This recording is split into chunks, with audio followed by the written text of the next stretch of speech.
दोस्तों, अब भारत बनने जा रहा है दुनिया का नंबर 1 हथियार एक्सपोर्टर। अब पूरी दुनिया में मचेगी तबाही। और भारत की 114 लड़ाकू विमान खरीदने की योजना एमआरएफआई डील में लॉकहीड मार्टिन को हम सब लोग बिल्कुल राइट ऑफ करके चल रहे थे कि भारत सबका लड़ाकू विमान खरीद लेगा, लेकिन लॉकहीड मार्टिन का जो F-21 है वह तो बिल्कुल भी नहीं खरीदेगा।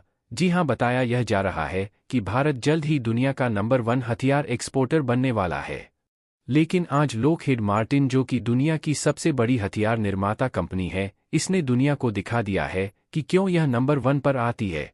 वर्ल्ड में हथियार बनाने में भी, बेचने में भी और दूसरे देशों को एक्सपोर्ट करने में भी वह कैसे आगे है, जानते हैं आगे वीडियो में। दरअसल भारत को आगे बढ़ते देख कुछ देशों की नींदें और चैन दोनों उड़ गई हैं, लेकिन सबसे पहले फ्रांस का नाम निकलकर सामने आ रहा है। दरअसल फ्रांस ने भारत के साथ जितना अच्छा किया है उतना ही बुरा भी किया है।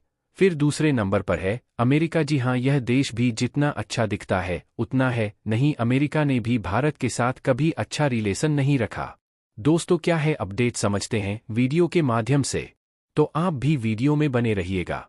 इस वीडियो को एक लाइक करके चैनल को सब्सक्राइब जरूर से कर लीजिए। चलो इस वीडियो को शुरू करते हैं। दरअसल दोस्तों, आप सभी लोग जानते हैं कि इस समय डिफेंस मिनिस्ट्री की और भारत सरकार की नंबर 1 प्रायोरिटी है कि वायुसेना में जो पुराने लड़ाकू विमान हैं उन्हें तुरंत हटाना और उनकी जगह 114 लड़ाकू विमान खरीदना। दोस्तों, इसी डील को कहा जा रहा है एमआरएफआई डील। और आपको बता दूं कि कई लोग सोच रहे हैं कि कई साल से लड़ाकू विमान की डील खींच रही है लेकिन यह हो नहीं पा रही। तो आपको बता दूं, अब ऐसा नहीं है, अब इसे एट मोस्ट प्रायोरिटी दी जा रही है और बहुत ही जल्द सुनेंगे आप कि भारत इस डील को अब पूरी करने जा रहा है। लेकिन इस डील में कौन कौन से लड़ाकू विमान भारत को ऑफर हुए हैं? इस डील में भारत को कुल 8 से ज्यादा लड़ाकू विमान ऑफर हुए हैं अलग अलग देशों से, लेकिन 3 भारत के टॉप टारगेट पर थे। यानी कि यह कहा जा रहा था कि इन तीनों में से ही कोई एक लड़ाकू विमान चुना जाएगा। पहले नंबर पर आ रहा था फ्रांस की कंपनी डोका राफेल लड़ाकू विमान, और दूसरे नंबर पर था अमेरिका का F-15। एक तीसरे पर था यूरोपियन देशों का यूरोफाइटर टाइफून, जिसे कि कई यूरोपियन देशों ने मिलकर बनाया है, जैसे कि जर्मनी और ब्रिटेन। इसके अलावा एक चौथा देश और था जो कि अमेरिका की ही बोइंग कंपनी का एक सुपर हॉर्नेट था। और कहा जा रहा था कि इन 3-4 देशों में से ही कोई एक लड़ाकू विमान अब सिलेक्ट हो जाएगा। हालांकि आप में से कई लोग कहेंगे कि रूसी फाइटर जेट हमें ऑफर नहीं हुए थे। तो दोस्तों, बता दें, ये फाइटर जेट हमें बिल्कुल ऑफर हुए थे। रूस का सुखोई 35 ऑफर हुआ था, लेकिन भारत ने उसे किनारे कर दिया क्योंकि ऑलरेडी उसका छोटा भाई S-3 हमारी सेना में शामिल है। और जो सुखोई 35 है वह चीन के पास भी है। ऐसे में उससे हमें चीन के ऊपर कुछ खास एडवांटेज नहीं मिलने वाला था। यही कारण है कि उसी फाइटर जेट को हमने साइड कर दिया। इन 3 पर ही फोकस था। लेकिन आज दुनिया की सबसे बड़ी हथियार निर्माता कंपनी लॉकहीड मार्टिन ने इस पूरी प्रेफरेंस लिस्ट को उल्टा कर दिया है। दरअसल इस पूरे लड़ाकू विमान के पायदान में सबसे लास्ट पर था लॉकहीड मार्टिन का F-21। दरअसल जो अमेरिका का F-16 आता है उसी का यह एक अपग्रेडेड वर्जन है। दरअसल आप ऐसा समझिए कि F-16 में आपने कुछ फीचर डाल दिए हैं F-35 लड़ाकू विमान के, जैसे कि इसका रडार क्रॉस सेक्शन कम कर दिया। यानी कि F-16 के मुकाबले यह और ज्यादा हल्का सा स्टेल्थ हो गया। जो एडवांस रडार हैं वही इसे पकड़ सकते हैं। इसके अलावा इसमें सेम वही हेलमेट दिया गया है पायलट को जो F-35 में दिया जाता है। उसकी मदद से पायलट पूरे फाइटर जेट के आर पार देख सकता है, जिससे कि डॉग फाइट के दौरान, यानी कि किसी दुश्मन देश के लड़ाकू विमान से हवा में लड़ाई के दौरान पायलट का विजन ब्लॉक नहीं होगा। वह बड़ी आसानी से फाइटर जेट का मुकाबला कर पाएगा, उसे मार कर गिरा देगा। इसके अलावा F-16 के मुकाबले ऑक्स 50 पर तक बेहतर कर दिए गए हैं।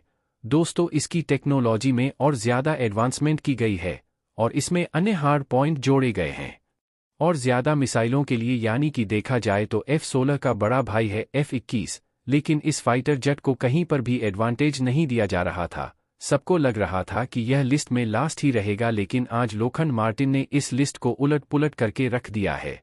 आज लॉकहीड मार्टिन जो कंपनी है उसके सीईओ ने प्राइम मिनिस्टर मोदी के साथ सीधी बातचीत की बैठक करी है और इस बैठक के बाद ऑफिशियल बयान भी आया है, जिसमें लॉकहीड मार्टिन ने कहा है कि अब भारत और लॉकहीड मार्टिन एक लॉन्ग टर्म रिलेशनशिप में जाने वाले हैं, जिसके तहत अपना एक प्रॉपर बेस स्थापित करेगी। भारत में लॉकहीड मार्टिन बड़ी बड़ी फैक्ट्रियां स्थापित करी जाएंगी।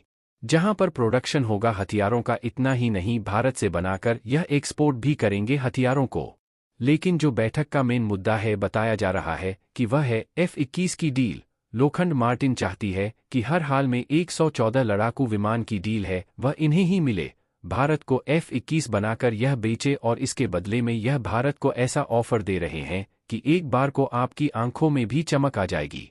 क्या है ऑफर? सबसे पहला ऑफर तो यह है कि जो F-21 लड़ाकू विमान होगा वह एक्सक्लूसिवली सिर्फ और सिर्फ भारत के लिए होगा। वह अमेरिकी सेना को भी इसे नहीं देंगे। इससे फर्क यह पड़ेगा कि मान लीजिए सुखोई 30 लड़ाकू विमान है, भारत ने रूस से खरीदा अरबों डॉलर खर्च करके, लेकिन रूस ने क्या किया, कुछ ही सालों के बाद वही सुखोई 30 चीन को बेच दिया। इससे हुआ यह, भारत का चीन के ऊपर जो एडवांटेज था वो खत्म हो गया, और उन सुखोई 30 का अब हम मैनली इस्तेमाल करते हैं। पाकिस्तान के खिलाफ राफेल के केस में भी यही हुआ है हमारे साथ। दरअसल हाल ही में कतर ने राफेल लड़ाकू विमान खरीदे फ्रांस से। अब जो कतर है वो पाकिस्तान के साथ क्लोज रिलेशन रखता है, इसलिए दोनों देशों के बीच में एक युद्धाभ्यास हुआ, और इस युद्धाभ्यास के दौरान खबर आई कि जो पाकिस्तानी वायुसेना के ऑफिशियल्स हैं उन्हें राफेल लड़ाकू विमान का एक्सेस मिला वहां पर। और ऐसे में यह भारत के लिए चिंताजनक खबर हो जाती है, क्योंकि जब यह पाकिस्तान को ऑफिशियल एक्सेस दे सकते हैं तो चीन को क्यों नहीं। अगर भारत के लिए कोई एक्सक्लूसिव फाइटर जेट होगा तो इससे हमें इस नुकसान से राहत मिलेगी। इसके अलावा दूसरा ऑफर हमें यह दिया जा रहा है कि F-81 100% भारत में ही मैन्युफैक्चर किए जाएंगे। इसके लिए नेला रेड्डी लक्कड़ मार्टिन ने भारतीय कंपनी टाटा के साथ पार्टनरशिप भी कर ली है। लेकिन इससे भी भयंकर ऑफर यह है, लोखंड मार्टिन भारत में ही C-130G, जिसे दुनिया का one of the most efficient, सबसे ज्यादा बिकने वाला ट्रांसपोर्ट एयरक्राफ्ट C-130G वह भारत में ही मैन्युफैक्चर करने को तैयार है। और यह न सिर्फ इसे भारतीय वायुसेना को बेचेंगे बल्कि भारत में बनाकर एक्सपोर्ट भी करेंगे। यानी कि देखा जाए तो भारत को एक भयंकर ऑफर दिया जा रहा है। दोस्तों, इस टॉपिक पर आपकी क्या राय है, कमेंट बॉक्स में जरूर बताएं। इस वीडियो को एक लाइक करके चैनल को सब्सक्राइब करें और बेल आइकन को जरूर से ऑन रखें। तो चलो हम मिलते ऐसी मजेदार और इंटरेस्टिंग वीडियो के साथ, तब तक के लिए धन्यवाद।